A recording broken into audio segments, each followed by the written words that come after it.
செய்தியாளர்களை சந்திக்கின்ற இந்த நேரத்திலே நீங்கள் கேட்டிருக்கின்ற இந்த கேள்வி என்பது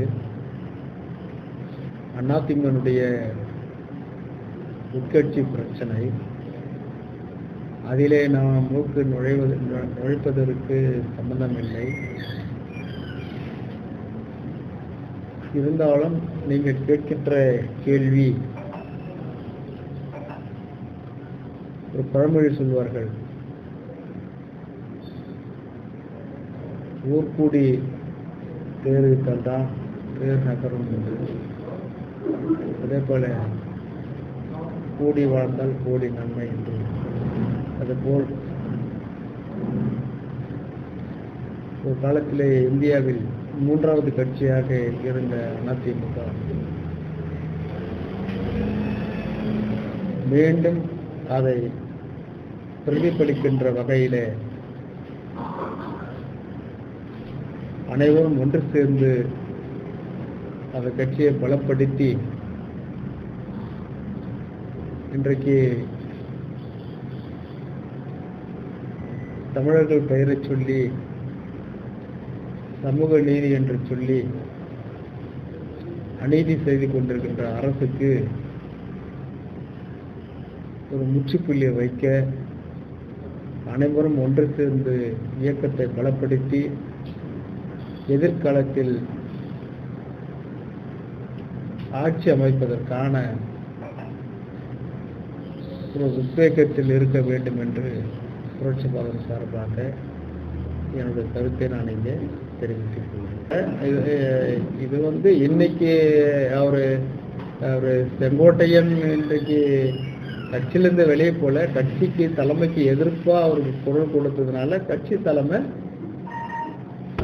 அவருக்கு அவருடைய கட்சி பதவியை எடுத்திருக்கிறாங்க. இவ்வளவுதான். அது உட்கட்சி விவகாரம். மற்றபடி அவர் டிடிவி இவங்களாம் அதிமுக சொல்ல முடியாதுல்ல. ஏன்னா அவர் தனியாக கட்சி ஆரம்பிச்சிருக்காரு, அம்மா மக்கள் முன்னேற்ற கழகம். அது எப்படி அதிமுகன்னு சொல்ல முடியும்?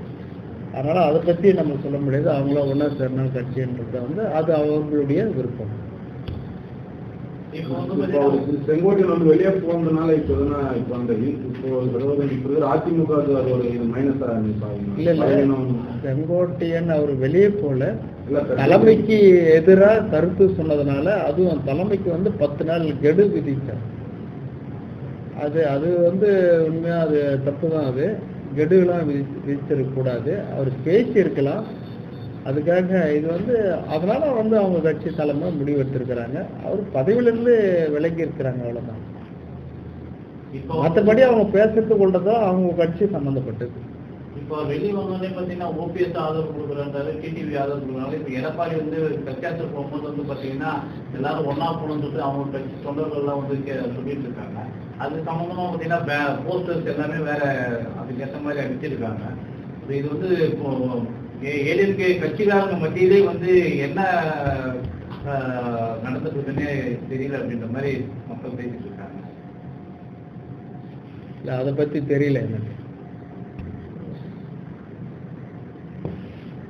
ஓபிஎஸ் இவங்கெல்லாம் விஜய் கூட ஏதாவது கூட்டணி வைக்கிற மாதிரி அந்த மாதிரி எனக்கு எதுவும் சொல்லலையே. எனக்கு தெரியறதுக்கு எனக்கே அவங்க சொல்ல போறாங்க. நீங்க அவரு கேட்டா தெரியும். இப்போது நீங்க அதிமுக கூட்டணி தொடர்பு. அதாவது அதிமுக கூட்டணியில புரட்சி பாரதம் இருக்குது. அதிமுக சார்பா தான் தேர்தலை சந்திச்சு இன்னைக்கு சட்டமன்ற உறுப்பினர் பணியாற்றி இருக்கிறோம். அதனால இப்ப வரைக்கும் அந்த கூட்டணியில தான் இருக்கிறோம். அதுக்கப்புறம் எங்க கட்சியினுடைய பொதுக்குழு எப்பவுமே ஜனவரி மாதம் தான் கூடும், வருஷத்துக்கு அந்த ஜனவரி பொதுக்குழுல அதுக்கப்புறம் கட்சி தலைமை அந்த பொதுக்குழு என்ன முடிவெடுக்குதோ அந்த முடிவு பிரகாரம் தான் நாங்கள் சொல்றோம்.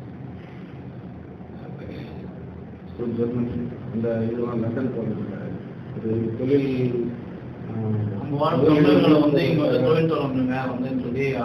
இல்ல, தொழில் முதலீடு வாங்குறதுக்கு தான் அவர் போயிருக்காரு. 2-3 கண்ட்ரி போயிருக்காரு. எவ்வளவு தொழில் முதலீடு வாங்கியிருக்கிறோம்னு சொல்லி செய்தித்தாளில் பார்த்துருக்குறோம். கடந்த முறை அதே போலதான் அரபு கண்ட்ரிலாம் போயிருந்தாரு. ஆனால் அவர் போன மாதிரியே அவ்வளோ முதலீடு வந்ததா, அதுக்கு ஏற்ற மாதிரி அவ்வளோ பேருக்கு வேலை வாய்ப்பு கிடைச்சதா அப்படின்னு முழுமையாக தெரியல. இப்போ வந்து எவ்வளோ முதலீடு வந்திருக்குது, எவ்வளோ பேருக்கு அதில் வேலை வாய்ப்பு கிடைக்கும், அதுலேயும் தமிழ் மக்களுக்கு எவ்வளோ பேருக்கு வேலை வாய்ப்பு கிடைக்கும், நேரடி வேலை வாய்ப்பு எவ்வளோ, மறைமுக வேலை வாய்ப்பு எவ்வளோ, இதனால் வந்து மக்களுக்கு என்ன பயன், அரசுக்கு என்ன பயன்ன்றதை வந்து அது ஒரு வெள்ளை அறிக்கை கொடுத்தா தானே தெரியும். வந்து வெள்ள அறிக்கை கொடுக்கணும். தமிழக அரசு வந்து இப்போ இந்த தொழில் முதலீடு வந்து வெள்ள அறிக்கை கொடுக்கணும். கண்டிப்பாக அதை ஒவ்வொரு குடிமகனும் கேட்க வேண்டிய கேள்வி தான்.